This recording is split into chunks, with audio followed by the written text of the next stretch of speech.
नाज़रीन अस्सलाम वालेकुम, आपकी खिदमत में एक नई वीडियो के साथ आपका मेज़बान हाजिर है। नाज़रीन, आज कौमी असम्बली ने मौलाना फजलुर रहमान ने मुस्लिम लीग नवाज के सारे पोल खोल दिए हैं, क्योंकि मौलाना फजलुर रहमान इनके साथ बड़े अरसे तक रह चुका है। और जब खास करके पीडीएम थी, पीडीएम एक टोला बना हुआ था, तो उस वक्त पीडीएम की कमांड जो है वो मौलाना फजलुर रहमान के पास थी।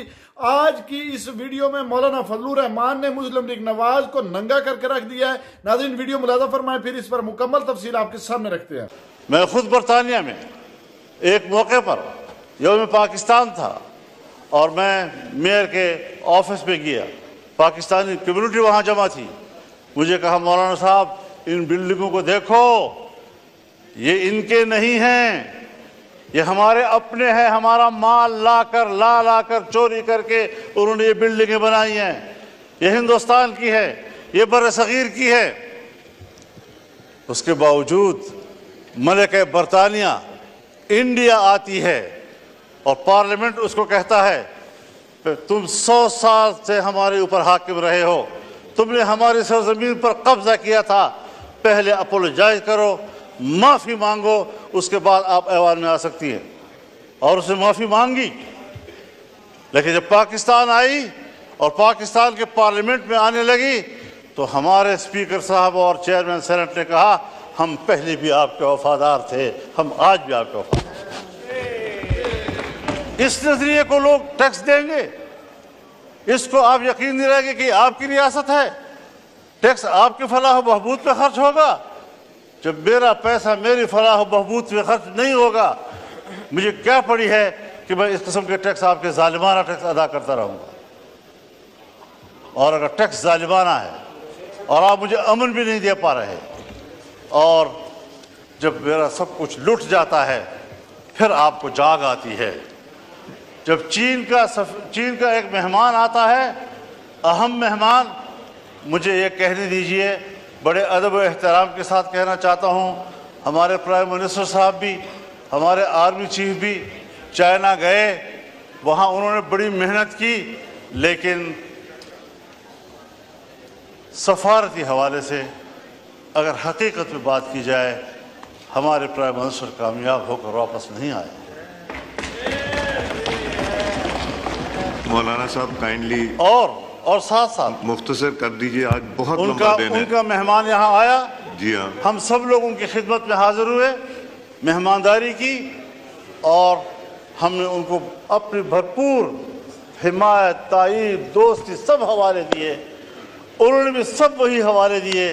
एक जुमले में उसने हमें जवाब दे दिया कि पाकिस्तान में अब भी सियासी इस्तेहकाम नहीं है, पाकिस्तान की सिक्योरिटी अब भी ठीक नहीं। आप बताएं कि किस बुनियाद पर वो इन्वेस्टमेंट करेंगे यहाँ पाकिस्तान में?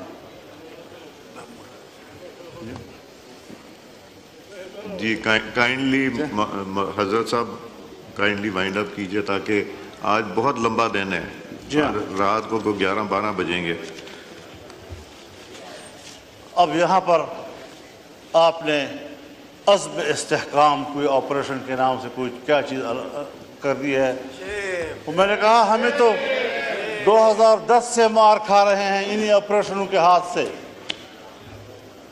दहशतगर्दी के खिलाफ जंग, दहशतगर्दी के खिलाफ जंग। क्या दहशतगर्दी के खिलाफ जंग ये बैनुल-अक़वामी एजेंडा नहीं है? इसके इस पहलू को हम क्यों नज़रअंदाज कर रहे हैं? बाजवा साहब ने मुझे कहा, मेरे सामने बात की कि मैंने बाढ़ लगा दिया है। फख्र से कहता था, मैंने बाढ़ लगा दिया है। किसी का बाप भी ना अफगानिस्तान जा सकता है, ना वापस वहाँ से आ सकता है, कोई दहशतगर्द नहीं आ सकता। अब मौजूदा आर्मी चीफ फख्र से कहता है, मैंने बाढ़ उखाड़ के फेंक दिया। अब पता नहीं वो हुब्बुल वतनी है या ये हुब्बुल वतनी, वो मसले का हल था या ये मसले का हल है। 50,000 से नहीं बल्कि 25-30 हज़ार लोग यहाँ से अफगानिस्तान गए, और वहाँ से 40-50 हज़ार इस वक्त आ चुके हैं। और हमारे यहाँ, मुझे माफ़ कीजिए, बहुत दर्द और दुख से कह रहा हूँ, ऐसा महसूस हो रहा है कि जैसे अगले 2-4 महीनों के अंदर हमारे डेरा इस्माइल खान, वज़ीरिस्तान, दूसरा वज़ीरिस्तान, लक्की मरवत, करक, बन्नू, ان علاقوں میں امارت اسلامیہ قائم ہو جائے اور پاکستان کی نظر نہیں آ رہی.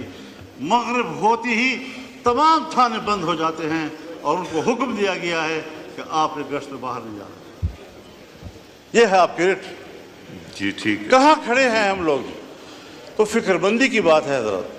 جی یہ آپریشن میں نے پہلی بھی عرض کی ہے، آج بھی کہتا ہوں، یہ عزم استحکام نہیں، یہ چین کو جواب دے رہے ہیں کہ جس عزم استحکام کی بات کی تھی آپ نے، اب ہم وہ استحکام لانا چاہتے ہیں، لیکن ہر چند کے ہے نہیں ہے.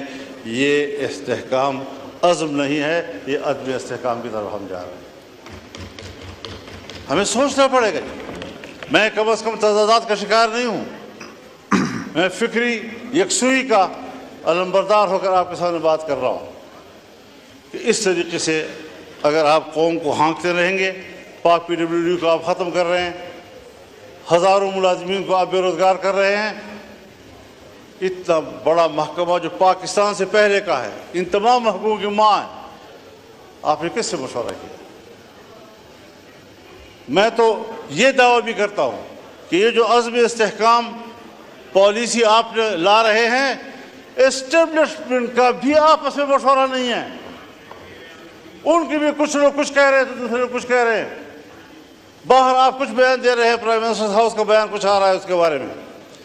یہ چیزیں سیدھی کرنی ہوں گی، اس پر مشاورت کرنی ہوگی، یکسوئی پیدا کرنی ہوگی.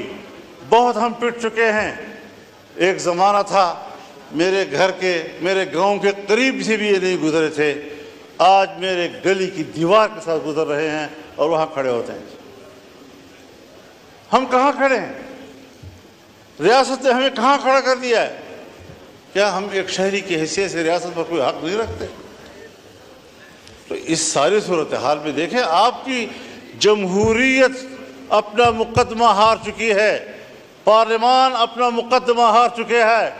جب آپ الیکشن میں دھاند لیا کریں گے، اسٹیبلشمنٹ پر دھاند لیا کریں گی، جعلی پارلیمنٹ وجود میں آئے گی، تو پھر یہی اثر ہوگا کہ عوام آپ پہ اعتماد نہیں کرے گی.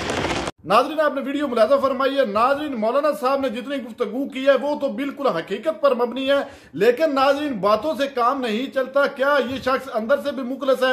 کیونکہ یہ شخص مسلم لیگ نواز والوں کے ساتھ رہ چکا ہے اور میرے خیال کے مطابق ابھی بھی اس کو جو ہے وہ چارہ یا گھاس ڈالا جائے تو شاید یہ بیانات اس کے بدل جائیں.